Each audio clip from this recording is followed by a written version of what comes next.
Be me, 32. Marketing manager at a decent firm. Finally ready for something real. I'd spent my 20s figuring myself out, dating who I wanted, building my career, not apologizing for any of it. I went to the protests, posted the black squares, had the conversations. I knew who I was. Now I was ready for an actual partner. Someone stable, someone who had their life together and could match my energy. Kevin seemed perfect on paper. Software engineer, 34, no gym selfies, no fish photos, actual conversations over text that lasted more than 3 messages. We'd been messaging for a week. He asked thoughtful questions, referenced things I'd said days earlier, made me laugh. When he suggested coffee, I felt like I should counter with something better. I'd been wanting to try this wine bar I kept seeing on Instagram, the kind of place where people posted bottles with 4-digit price tags visible in the background. What about Veritas instead? Their wine selection is supposed to be amazing. I texted back. Sure, sounds good, he replied. I felt a little thrill. He didn't hesitate. That was a good sign. I showed up in a good outfit, the kind that says, I have my life together, but I'm still approachable. Not trying too hard, but enough effort that he'd notice. He was already there when I arrived, looked like his photos, stood up when he saw me. Good start. We got a table by the window. The conversation flowed easily. He asked about my work, actually listened when I talked about the rebrand campaign I was leading, didn't interrupt to make it about himself. He shared about his job without being boring about it, made coding sound almost interesting. No red flags, no weird comments about my appearance, no complaints about his ex. After about an hour, I was genuinely feeling it. This could actually go somewhere. Should we get a bottle? I suggested, picking up the wine list that had been sitting between us. Sure, he said, leaning back in his chair. I scanned down to the section I'd screenshotted before coming, the Napa Valley Reserves. There it was, the one I'd seen influencers post about, the label instantly recognizable, $700. I angled the menu toward him, tapping it lightly with my finger. This one looks amazing. I've heard incredible things about it. He glanced at it, then back at me. His expression didn't change. He smiled, polite and calm.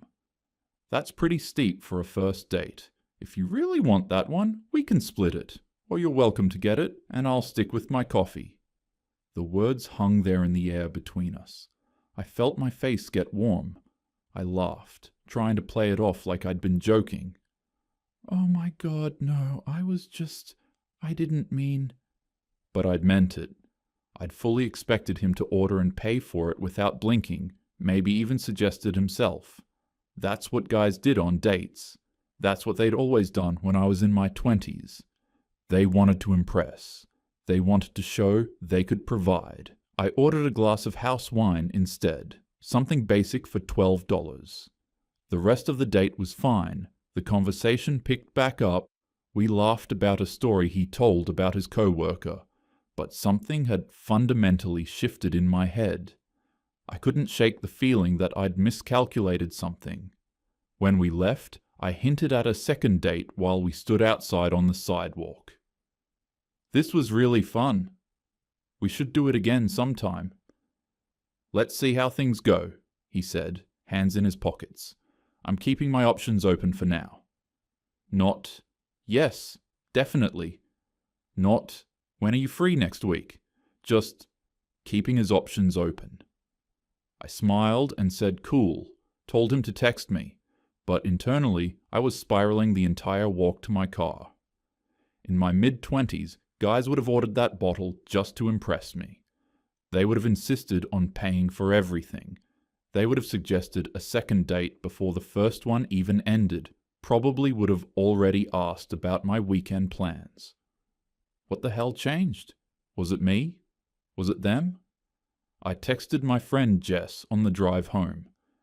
Date was good, but he wouldn't pay for a nice bottle and said he's keeping options open, lol. Jess replied immediately, L, OL, he's intimidated. Men are so low effort now, it's actually sad. I wanted that to be true. I wanted to believe Kevin had been intimidated by me, by my confidence, by the fact that I knew what I wanted, but he hadn't seemed intimidated at all. He'd seemed unbothered, comfortable, like he'd made a decision and was fine with it. I pulled into my apartment complex and sat in my car for a minute, staring at my phone. Something felt off, but I couldn't name it yet. Over the next month, I went on more dates, matched with Jason, finance type, confident, good-looking in that clean-cut way. His profile mentioned travel and investing and had a photo of him at some charity gala. We went to dinner first, then drinks at a rooftop bar. 3 dates in, I started assuming we were heading somewhere. I was texting him daily, he was responding. We had chemistry, the kind where conversations went late into the night and made me smile at my phone like an idiot. On the 3rd date, we were at a wine bar, different from the one with Kevin, thankfully, and I was telling him a story about my friend's disastrous relationship. I casually dropped, "Yeah, my ex-boyfriend used to do this annoying thing where he'd agree to plans and then flake last minute." I paused, waiting for Jason to react, to claim me playfully the way guys used to. He didn't. He just nodded and said, "That sounds frustrating." Later that night, as we were leaving, I decided to just ask directly, "So, what are we doing here?" He stopped walking and turned to face me. "I like hanging out with you, but I'm not trying to lock anything down yet. I'm seeing where things go with a few people." I felt my face get hot. "After 3 dates? I've been texting you every day." "Yeah, and I've enjoyed it, but I'm just being honest with you. I'm not ready to be exclusive." I went cold after that. He texted me a few days later, something casual about a new restaurant opening. I left him on read, expecting him to double text, to chase a little. He didn't. No follow-up. Nothing. Then there was Chris, the trainer at my gym. We'd flirted a few times. He'd correct my form on squats. I'd joke about how sore I was. The usual. I was moving a heavy bookshelf that weekend and texted him, "Hey, need a strong guy to help move furniture this weekend. You'd be a lifesaver." He replied an hour later, "Ha, that's what TaskRabbit is for." "You got this though." I pushed back playfully. "Come on, it'll take like 20 minutes. I'll buy you lunch after." Chris. I keep weekends for my training clients and personal stuff, but seriously, the app is super easy. No apology, no guilt. Just a firm boundary. At work, things weren't much better. I was drowning in a project deadline. Our client had moved the presentation up by a week, and I was buried in data analysis that wasn't my strong suit. Daniel, a senior analyst who sat 3 desks over, had finished his work early. I walked over with my laptop. "Hey, I'm completely underwater with this data analysis section for the Morrison project. Could you take a quick look?" He glanced up from his screen. "That's not my project, though. Plus, you're the lead on Morrison. Wouldn't want to step on your toes or confuse the reporting structure." He smiled, polite but firm, and turned back to his monitor. 5 years ago, guys at work would have jumped at the chance to help me. That evening, I was scrolling Instagram. I noticed Tyler hadn't liked any of my stories in weeks. Tyler, the guy who used to like everything I posted within minutes, who I'd occasionally respond to when I was bored. I clicked on his profile. He'd posted a photo from a weekend trip with a girlfriend now. Someone younger, with a bright smile. She looked uncomplicated. I DM'd him. "Hey stranger, how have you been?" He replied 6 hours later, "Good. Busy with work and stuff. Hope you're well." That was it. No follow-up question. No effort. I closed the app and stared at my ceiling that night. Kevin, Jason, Chris, Daniel, Tyler, 5 guys who just didn't care enough to try. I used to be able to get guys to do anything. One text and they'd rearranged their whole weekend. One hint and they'd offer to help before I even asked. It was like they were all competing to prove themselves worthy. Now suddenly, they all had boundaries. They all had personal time and other options. When did they get so smart? When did they stop trying? What the actual hell was happening? Sunday brunch with Jess and Rhea felt necessary. I needed to process this out loud with people who'd validate me. I unloaded everything as soon as we sat down. "It's like guys don't even try anymore," I said, stabbing at my eggs. Kevin wouldn't pay for a decent bottle on our date. Jason won't commit after 3 dates where we had actual chemistry. Chris wouldn't help me move. Daniel wouldn't even look at my work project. Even Tyler's completely ignoring me now. Jess was immediately fired up. "They're intimidated by successful women. You're independent, you have your career together. You're just too much for them." Rhea, who'd just gotten engaged 3 months ago, was quieter. Finally, she spoke up, carefully. "Did you offer to split the wine with Kevin?" I bristled immediately. "It was a date. Why would I offer?" "I just mean, some guys don't assume that anymore." "I shouldn't have to make it clear." "It's implied." Jess jumped in. "Exactly. You're worth it. These guys are just trash." I nodded, but Rhea's silence sat with me weird. That night, Jess and I went to a bar downtown. I was halfway through a gin and tonic when I saw him across the room. Brad. Brad, who I'd kept in orbit for nearly 2 years in my late 20s. Brad, who would text me good morning every day, even though I rarely responded. Brad, who would drive 40 minutes to hang out when I was bored or lonely. Brad, who I'd gently rejected multiple times but never fully cut off because the attention felt good. He was with a woman now. She was laughing at something he'd just said, touching his arm. There was something about her energy. She seemed light, uncomplicated. I walked over before I could talk myself out of it. "Brad!" "Oh my God, hey!" He turned, surprised. "Oh, hey!"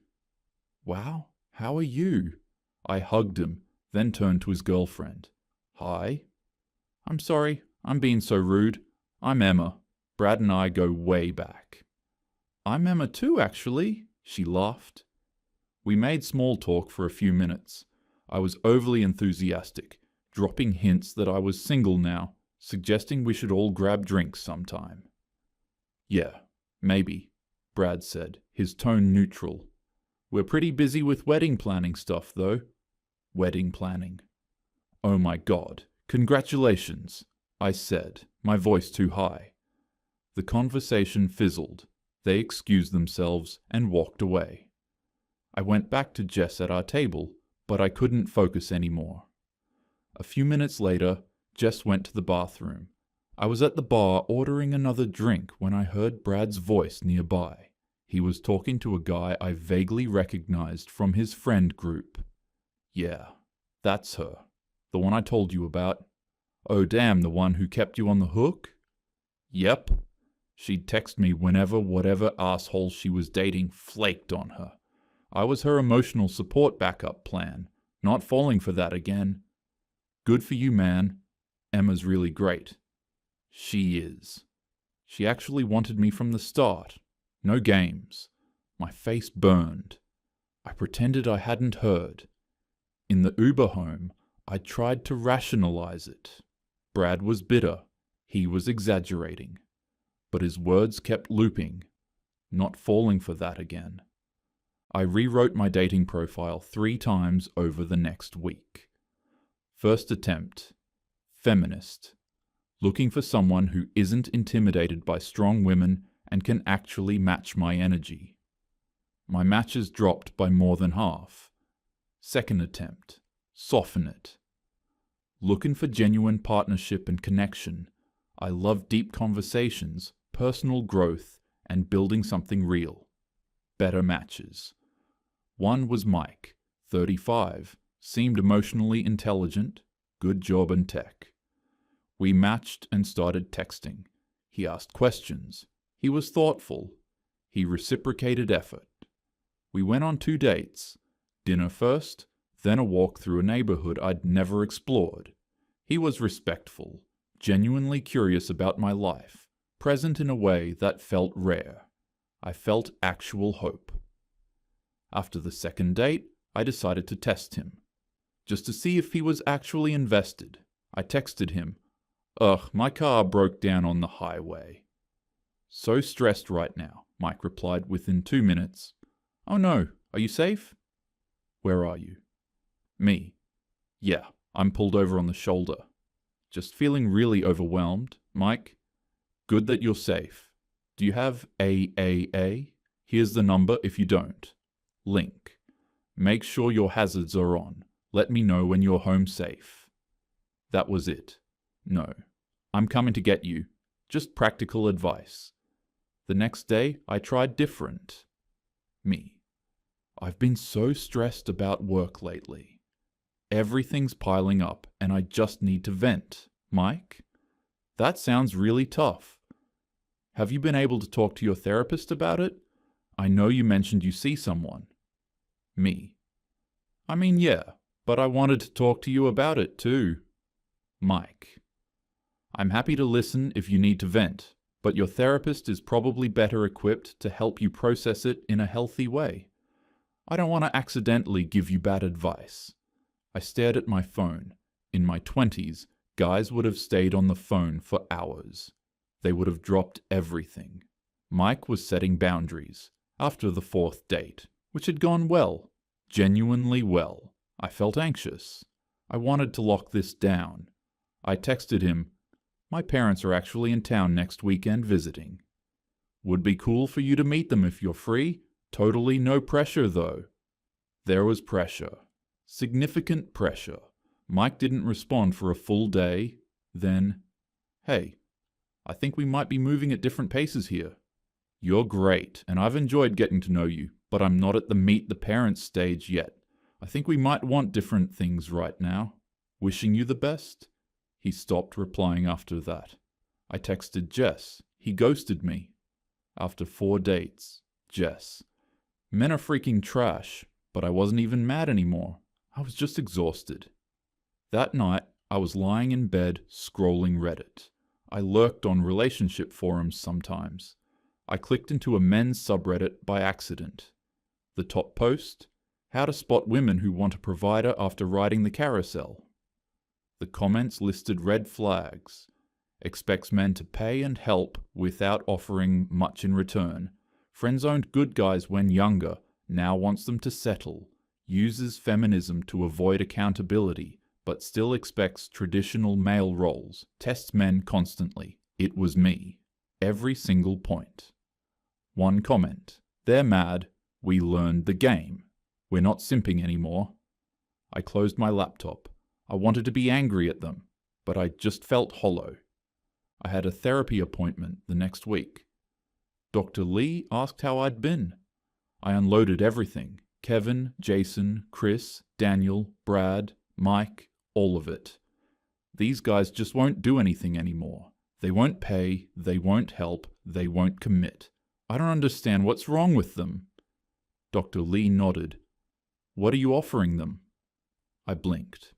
"What do you mean? What are you offering in these dynamics? What do they get from investing in you? I mean, me? My time? My company?